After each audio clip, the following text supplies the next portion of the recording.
বন্ধু বান্ধব এবং আমার মামাতো ভাই সাথে ছিল।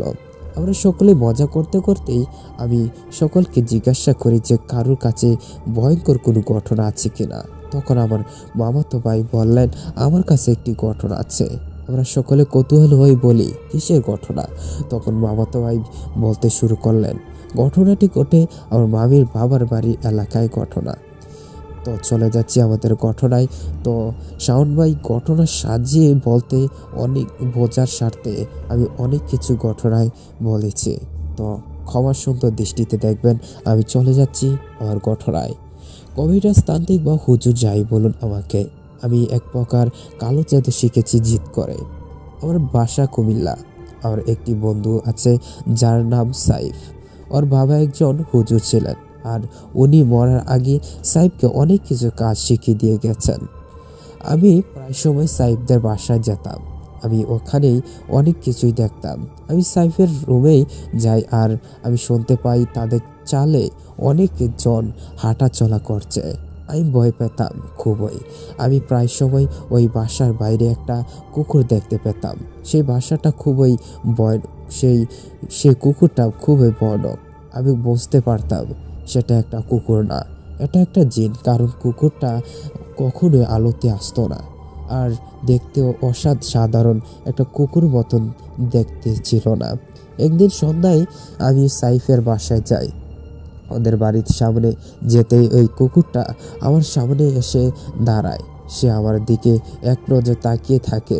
আমি ভয় পাই এবং আল্লাহর নামে নিয়েই কুকুরটার পাশ কাটিয়ে চলে যাই বাসার ভিতরে।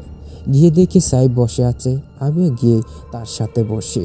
তখন সাইফ আমাকে বলল, কিরে, ভয় পেয়েছিস? আমি বললাম, না তো। তখন হুট করে ওই কুকুরটা আবার চলে আসলো আমাদের সামনে।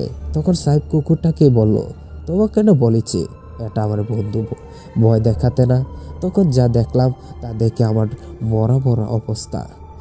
এই কুকুরটা বলছে, আমি তো ওনাকে ভয় দেখাই নাই, আমার আমার তোমার ওই বন্ধুটাকে ভালো লেগেছে, তাই ওনার সামনে গিয়েছে।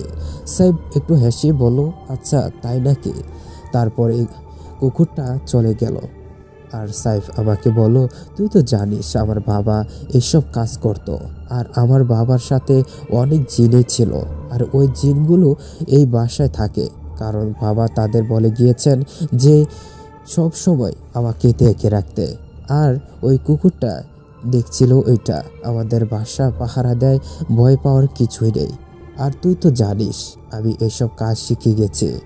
আমি ওই সাইফের কাছ থেকে এই কাজ শিখেছি, এই কাজগুলোই শিখেছি, আর আমিও মানুষের সেবা করি। সাইফার যাই হোক, জায়গাটার নাম নাই বলি। আমি বিয়ের দাওয়াতে পাই আমার খালাতো ভাইয়ের বিয়ে, আমাদের পাশের গ্রামেই বিয়ে। আমি আমার চাচাতো ভাই নিয়েই যাই। আমার চাচাতো ভাইয়ের বাইক দিয়েই যাচ্ছিলাম বলে রাখি, বাসায় যেতে হলে আমাদের একটা পুরনো বাসায় পার হয়ে যেতে হয়। বাসাটা একটা খুব পুরনো। আমরা ওই বাসার সামনেই আসতে আমার ভাই বাইকটা থামিয়ে দেয়, আর আমরা দেখতে পাই বিশাল দেহের একটা কালো বিড়াল বাড়ির গেট থেকে বের হয়ে আমাদের সামনে গিয়ে দিয়ে চলে গেল। এটা দেখে আমরা ভয় পেয়ে গেলাম। আমি তাকে বললাম, ভয় পাওয়ার কিছু নেই, বাইকটা চালাও। আমরা আমরা বিয়ে শেষ যখন ফিরছিলাম তখন সেম কাহিনী, বাইককে থামিয়ে দিল, আর সেমভাবে ওই বিড়ালটা বাসা থেকে বের হয়ে আমাদের সামনে দিয়ে চলে গেল। ভাই ভাই তা দেখে ভয় দোয়া পড়া শুরু করলো, আর বাইক চালানো শুরু করলো। আমরা ওই এলাকা পার করে বাইক থামাই, আর আমি বাইকে জিজ্ঞাসা করি এখানে কি কোনো সমস্যা আছে? তখন ভাই বলল, শোনো, একটা লোক গরু চড়াতে সেই দিন তার গরু নিয়েই ওই পুরনো বাসায় ঢুকে যায়। মানুষ তাকে খুঁজতে লাগলো, কিন্তু পারল না, পেল শুধু তার গরু। পরের দিন সকালে হঠাৎ লোক যেন কোথায় থেকে হুড়মুড়ি খেয়ে আসলো, ভয় পেয়ে আছে, আর কি যেন বলতে চাচ্ছে কিন্তু বলতে পারলো না, মরে গেল। এই বলে ভাই বড় একটা নিঃশ্বাস নিল। আমি বললাম, তার মানে ওই বাসায় কেউ যায় না? আমি বললাম, ভাইয়া বলল না। আমি বললাম, আর কি ঘটনা ঘটেছিল ওই বাড়িতে? ভাইয়া একটি ভাইয়া বলো। একটি এ- একটা একদিন একটা ছেলে ফুটবল নিয়ে ওই রাস্তা দিয়ে আসছিল। ভুলবশত ফুটবলটা ওই গেটের মধ্যেই ঢুকে যায়। ছেলেটা বাহির থেকে হাতটা দিয়েই বলটা নিয়ে নেয়, নিয়ে বাসায় আসে। আর বাসায় আসলেও খুব জ্বর হয়। আর যে হাত দিয়ে সে বল নিয়েছে সে হাত প্যারালাইজড হয়ে যায়। আর ওই ছেলে আজ পর্যন্ত সে হাত দিয়ে কোনো কিছু করতে পারেনি।